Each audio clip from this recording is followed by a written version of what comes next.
Hey y'all, today I'm going to be sharing another what I pack in my husband's lunchbox. He is a truck driver in case you are new here. He works 5 days out of the week, so I will be including 5 lunches throughout the video.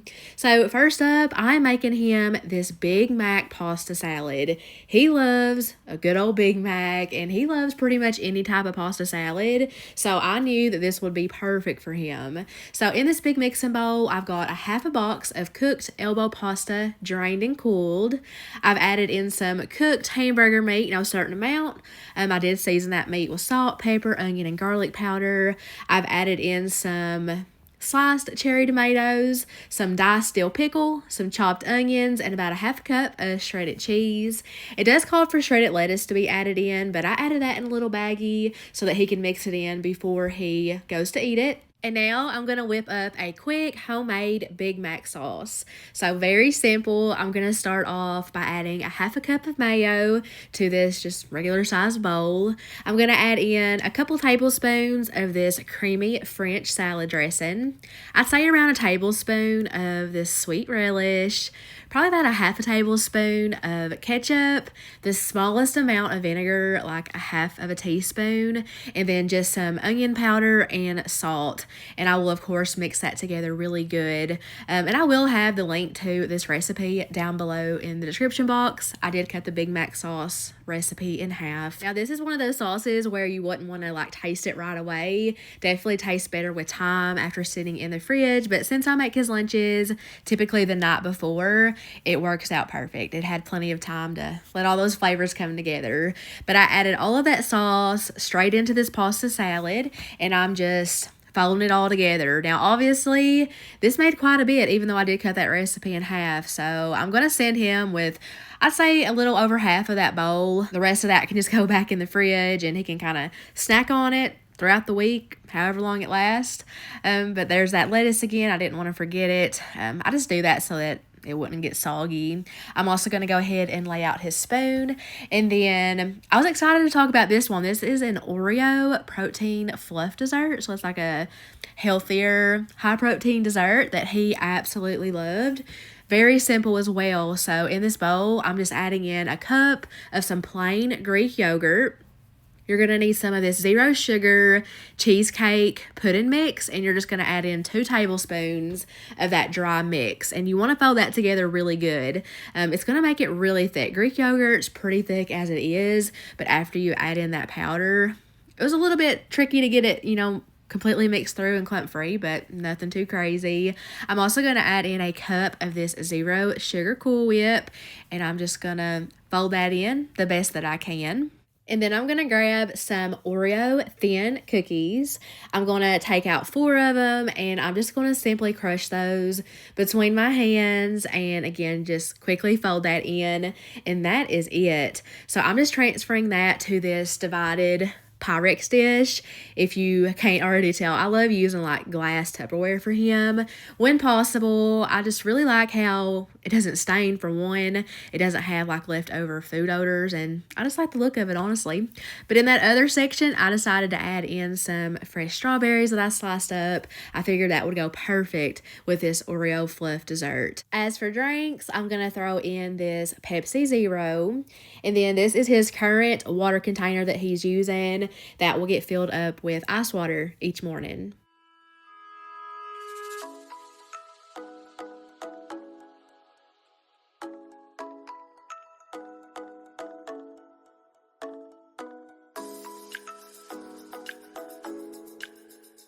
Up next, I'm going to be making a Pickle Rollup Dip. So to a small mixing bowl, I'm adding in 1 block of some room temperature cream cheese. You want to grab some deli ham. It doesn't really matter what type, but I would suggest a thinly sliced ham. And the recipe that I came across didn't have exact measurements, so I just kind of winged it. So I just grabbed a handful of that ham and kind of rolled it up, chopped it up, threw it in with that cream cheese. And then I'm also going to dice up this whole pickle. I've got a big jar in my fridge that I've been trying to go through, but really whatever pickles you got, you can dice up. And I will say, while this dip was so good, we loved it, I do think the next time that I make it, I would add double the ham and double the pickle. I mean, you can't go too wrong with it. But lastly, I'm just going to add in a small splash of pickle juice, and then I'm going to whip out my electric handheld mixer and just get all of that blended together. So very simple and few ingredients. I always love that. And this made a good amount, I would say. Me and my daughter tried some as well, and we really liked it. And my son wouldn't dare try anything like this, but I gave him a couple big spoonfuls of it, and it's going to pair really good with some Ritz crackers. So I just gave him a handful of those, and I just feel like this is the perfect thing to take on a hot summer day. It's just perfect for like a good summer snack. So I'm going to get the lid added on and set that in the fridge. And then for the main part of his lunch, he is getting some leftovers from dinner. So these are those Cuban sliders that I shared in my last video. So if you're curious about that recipe, I will link that video in my description box. Those were so good. And I'm also going to give him a couple of these cutie oranges so he can peel those when he's ready for them. And then I'm just going to give him another Pepsi Zero.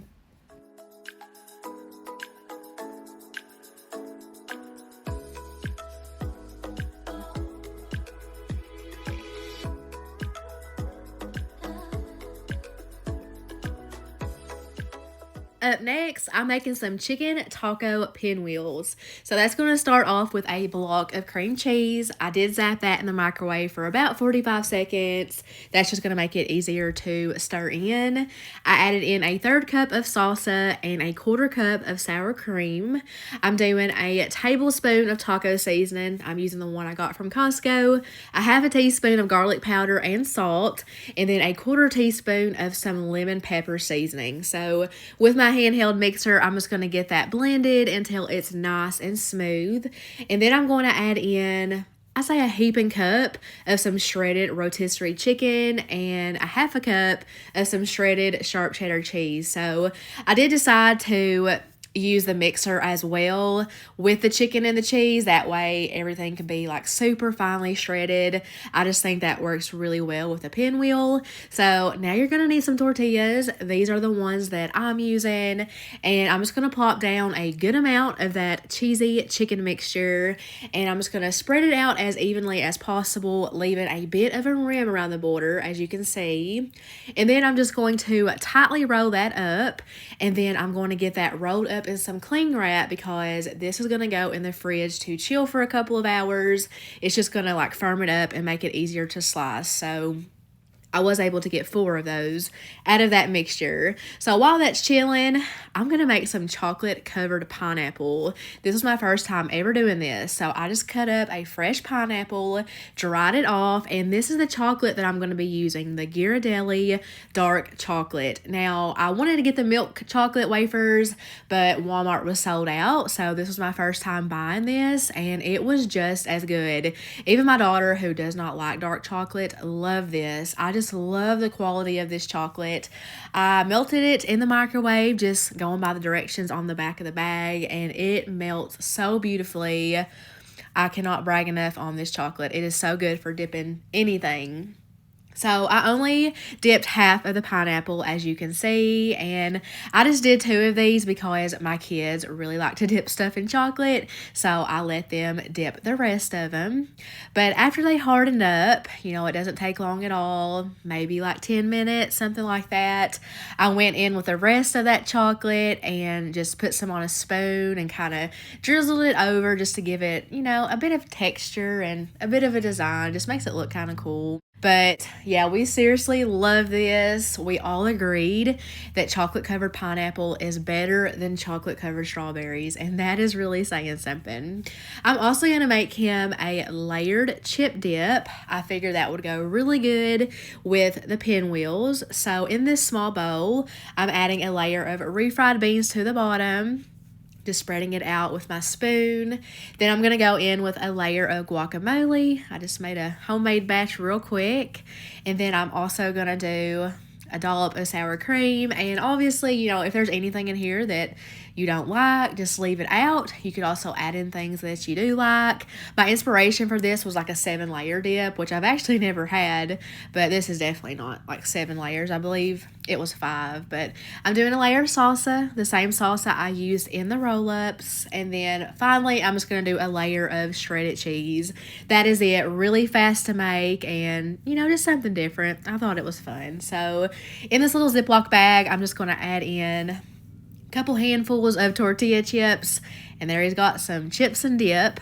And by this time, the tortillas had, chilled for a couple of hours. So taking them out of that cling wrap and cutting those into little pinwheels. I know that they look bland, but these are packed full of flavor. They are so good. And I did forget to mention that you can add some green onions and some cilantro in that chicken mixture if you have it, if you want to, for, extra flavor, extra color. But now I'm going to start layering these in his lunch container. So I always add the end pieces to the bottom since they're not the prettiest.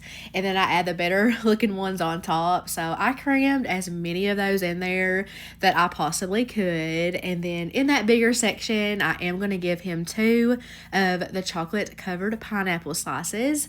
And then for a drink this day, we're going to switch it up with a Diet Mountain Dew.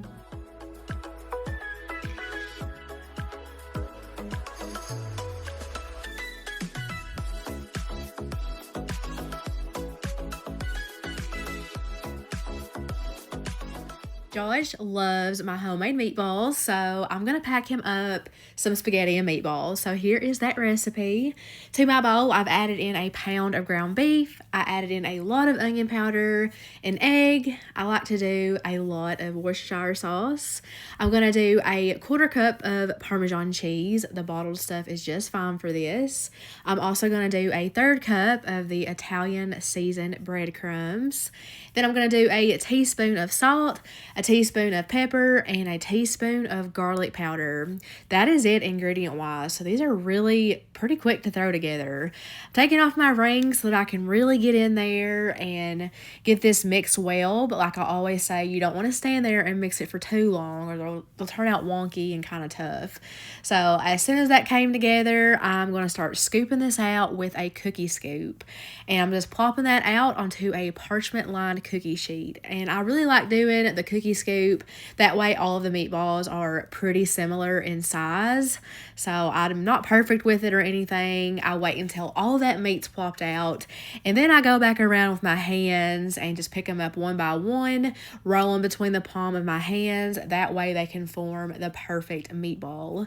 So I am going to bake these at 400 degrees for 15 minutes. And while those are baking, I am going to boil up a half a box of angel hair pasta. We really prefer that over regular spaghetti most of the time. And then I'm just going to heat up this jar of pasta sauce. This is just the Save-A-Lot brand. I'm honestly not too sure if I've ever bought this specific one before, but it's pretty good. I added a little bit of water to the jar, of course, to get every little bit of that out. And then I just let that simmer while the meatballs and the pasta cooked. So now the meatballs are out of the oven, and I'm just going to put them in there one by one with some tongs into that sauce. And I like to do it this way versus just dumping, the cookie sheet in here, because that's going to prevent all that grease from getting in the sauce. I don't like a real greasy spaghetti sauce. So that's another reason I like baking meatballs. That way you can leave the grease behind. But I just coated those in the sauce and let them simmer for a few minutes. And then I'm just going to start scooping those out into a large bowl. And as you can see, I'm not really draining them too much. I still want a decent amount of that sauce in the bowl. I also served what was left of this to my kids for their lunch, so all of this was ate up real quick. They love it just as much.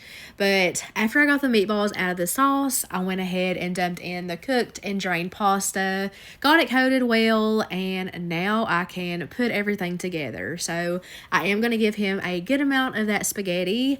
These specific containers can go into his lunchies. That way it can be heated up in his work truck, since he, doesn't have access to a microwave or anything like that. I can leave a link to that in my description box if you are curious about that, if you've never heard of it before. But I did add some Parmesan cheese over the spaghetti, and I'm going to give him plenty of meatballs since that will definitely be his most favorite part. So that was able to hold quite a few of those. Gave it a little extra shake of Parmesan cheese, and that is it. He really, really loved this. Got his fork laid out, and then in this container, I'm going to give him plenty of fresh cantaloupe that I cut up. This one was so good. The last cantaloupe that I bought was horrible. It was not juicy or sweet, but this one was quite the opposite. It was truly perfect. I figured that would pair pretty good with the spaghetti. And then I'm going to give him a mixed berry cereal bar and a can of Diet Mountain Dew.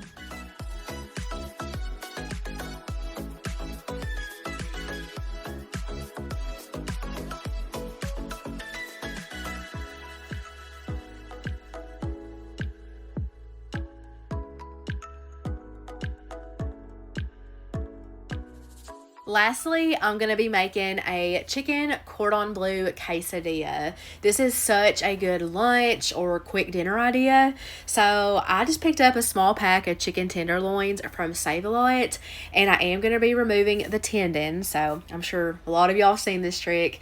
You just run it through a fork, use a paper towel to grip it, and pull it straight out. I did do that to all of them, and I just got those coated in some olive oil, and I'm going to season them with this adobo seasoning. I'm very new to this. This was only my second time using this seasoning, but I have really been liking it. It tastes so good. Love the flavor of that. So that is coated and seasoned well, and now I'm going to prep the air fryer with some Pam, and I'm going to get all of my chicken loaded up in there, and I'm going to cook those at 400 degrees for 10 minutes, and I did not even flip them or anything, just left them alone, let them cook. So while those were in the air fryer, I'm going to make this Parmesan Dijon sauce, and this sauce is what makes the recipe. It is so delicious. So I started by melting 2 tablespoons of butter. I added a tablespoon of flour to that and a teaspoon of chicken bouillon powder. And you want to let your flour cook out for at least 1 to 2 minutes. And then I'm going to add in a cup of milk. Try to start off slow, but it was making a mess. So I just dumped it on in there, and I just made sure to whisk it really good. Came out perfect in the end. I'm going to add in a tablespoon of some Dijon mustard and a few dashes of some Texas Pete hot sauce. That's optional. You don't have to add the hot sauce. So I just let that simmer for a few minutes and let it thicken. And then I took it off the heat and added in a half a cup of shredded Parmesan cheese. I did shred it myself, but you don't necessarily have to. But I just whisked that in, seasoned it to taste with some salt and pepper, and that is it. Totally worth it. Just takes, I'd say it probably realistically took about 10 minutes to make, but again, so worth it. I'm going to put that back on the stove on low just so it can stay warm while I make the quesadillas. So I did let that chicken rest for at least 5 minutes, and you can either shred the chicken or dice it up. I was in the mood to dice it. And you can use any chicken for this, like any type of leftover grilled chicken, rotisserie chicken. I didn't have anything, so that's why I just ran to the store, got those chicken tenderloins, but they worked perfect for this. So this amount of chicken was enough for 2 fully loaded quesadillas. So now I'm going to start making those. So I do like to cook my quesadillas in butter, so I'm melting that first, adding a tortilla down, and then this is the cheese that I chose to go with, just an Italian style shredded cheese. I figured everything in there would pair good with it. And then I'm going to take some deli ham, again thinly sliced, and layer that over the cheese. So 4 slices got the job done. And then I'm just going to start layering that diced chicken all over the top of that ham. You just want to kind of, obviously spread it out the best you can. And then I'm going to go in with some of that sauce that I just made. I did a few spoonfuls just straight over top of that chicken, just for some extra flavor. And then I'm going to go in with another layer of that shredded Italian cheese. And then I'm going to pop the other tortilla on and just let that cook on about a medium heat for a few minutes. And once it's nice and golden brown, I'm going to transfer that to a plate. That way I can re-butter the skillet and flip that quesadilla over perfectly so nothing like spills out. Let it go for another few minutes, and that is it. So simple. I like to cut mine with a pizza cutter, so now it's in 4 perfect equal sections. Just so good. I made another one for my daughter, and I tried to buy it, and we really enjoyed it. And again, he can heat this container up in his lunchies, and I am going to give him some sauce in this little separate side container. The sauce is meant to be served warm. Obviously, I couldn't do that for him because that wouldn't fit in his lunchies along with that, but he doesn't mind. He still really enjoyed it. So now I'm going to make him a side salad to go with it. So I've had this salad container a long time now. Got it from Amazon. I will link it. So we've got some shredded lettuce in the bottom, and then in the top he's got some diced tomato, some Colby Jack cheese cubes, some chopped pepperoni, and some croutons. For the dressing, we're just going with some buttermilk ranch, his go-to, mine as well. And that little dressing container does come with a lid, so I pop that on just to make sure nothing spills through, transport and stuff, and just kind of showing you how the lid pops on. Going to get his fork laid out, and then lastly, I did slice him up a peach. Now, this one was sweet and had a good, peach flavor to it, but it was not juicy at all and kind of on the hard side. I mean, he ate it anyways, but I've just not been having good luck with peaches lately. I don't know what's going on. But of course, he's got another Diet Mountain Dew. But that is all I got for y'all in today's video. I really do hope that, if you are on the hunt for some different lunch ideas, that hopefully I was able to give you a couple different ideas or something you ain't thought of in a while. And, I really do appreciate you guys for watching these videos all these years. I know a lot of you really like the Lunchbox one, so I appreciate y'all, and I hope you'll stick around for all the years to come. I do hope that you all have a great rest of your week, and I will see y'all in my next video.